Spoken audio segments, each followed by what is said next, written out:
Today, I am sharing 5 outstanding resources or curriculums that we have used in our homeschool this semester that we are loving.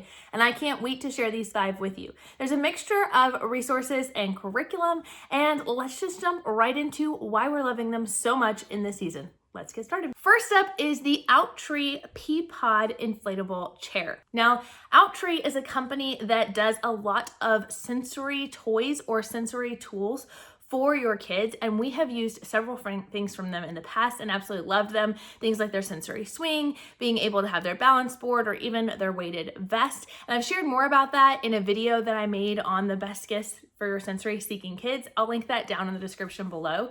But this sensory pod chair has been really, really good for when my kids need to calm down. If you have special needs kiddos, or maybe even just kiddos who enjoy a little extra sensory input, this chair is great as it kind of squeezes them together. It's a safe option, but it is something that provides that input that can help to calm down their emotions and help to calm down their bodies. My kids love to use this for little reading breaks or for rest breaks during our school day, and it's been a great addition to our home. I was actually really impressed with how easy it is to set up and to tear down. So you can have it up in your house all the time, or if you want to save on space, you can easily set up and tear down in just a few minutes, as it comes with a really high quality pump and it has all the tools needed to get it set up in just a few minutes flat. Next up on our favorites list is the IEW Poetry Linguistic Program.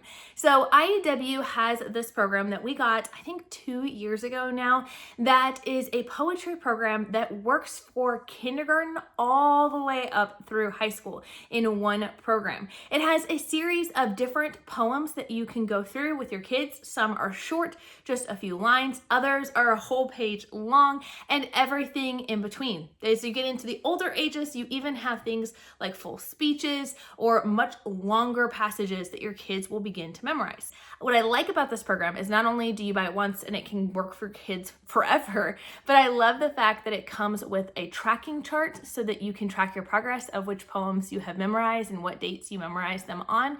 It also comes with a CD that you can play for your kids. So maybe you don't have time to do it in your morning menu time, but you want to have it playing in the car for your kids, or you want to put it on an MP3 player or on their tablet or things like that, so that they're able to listen and to review those poems. It's a great way to work not only on memorization, but on the vocabulary and even on presentation. It also comes with printable pack that you can print out and put like in a binder if you want to have it for your kids to be able to read and review. I actually have combined these pages so that I can fit 3 to 4 on a page so that we can incorporate it into our morning menus.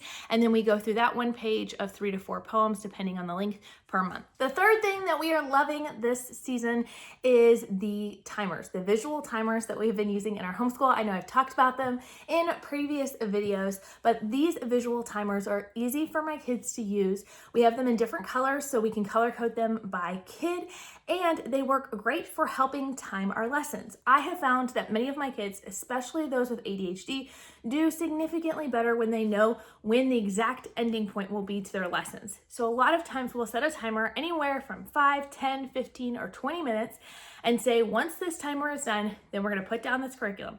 Maybe we're gonna put it down and have a break and then come back if I do it in like a 5-minute segment, or it is one of those 20 minutes and then we're done. Different kids have different preferences, and I love the fact that this visual timer allows them to have that. It's also great because it actually shares the time in a digital clock, but as well as having the visual of the red that gets smaller and smaller as the time passes. This means it works for all ages of learners.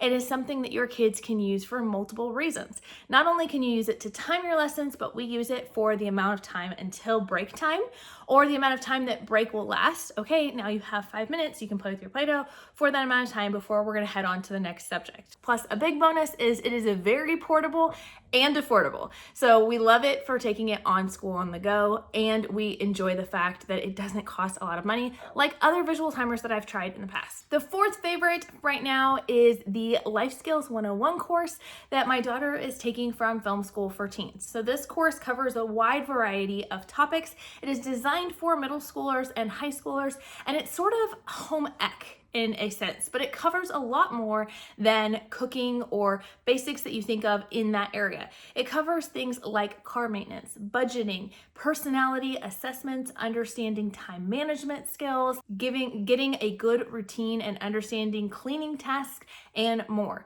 There are video lessons that your child will watch. In addition to that, there are also interviews with other people that they can go through and personal projects. My daughter recently completed the personality assessment section and she had a lot of fun, and we actually ended up all as a family doing the assessment to figure out what kind of animal we are. And we talked about the importance of understanding things about yourself, knowing that we're not putting you in a box because God made you each unique and individual, but understanding how sometimes these assessments can be helpful in learning a little bit more about ourselves and our strengths and our weaknesses. I'm excited to see her continue through this course, and while some things are review, she has a lot of experience in cleaning with doing different chores around the house, and she's kind of my right-hand person, being the oldest daughter. There has been a lot of things that she has thought of in a new light after watching this course and going through the different assignments, and a lot of the further units that she's going to be going into are areas that she does not have a lot of experience in. So I'm excited for her to kind of just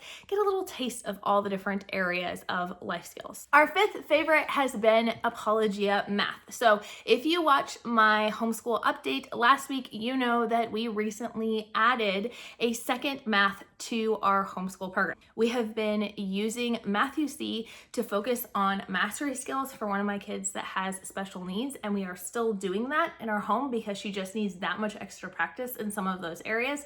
But ultimately, she was missing out on having the fun and being able to interact with material in different ways. So we decided to add Apologia's math program. We started her about half or a third of the way through the book after taking the placement test and realizing that's where she really needed to be at.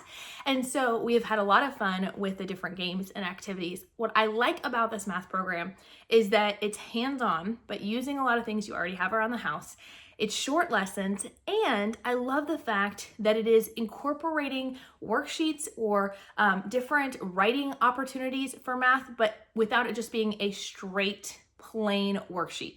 So for instance, she recently did a break the code activity. So yes, she was answering the different addition problems, but she was doing so while finding out that 5 + 5 is 10, and that equals letter E, and then she's breaking the code to figure out what the secret message is. Or she is working on addition problems, but using color-coded stickers to answer the problem instead of having to write it out.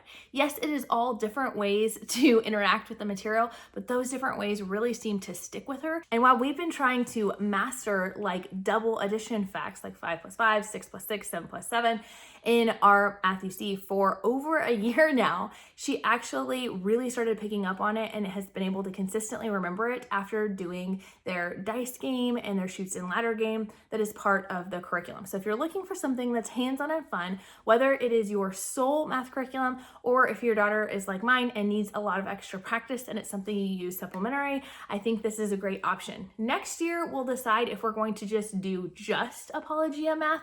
It's something I'm highly considering, but as we're finishing out the year, we're going to keep doing both, and I really see the strengths to using two curriculums to cover the material.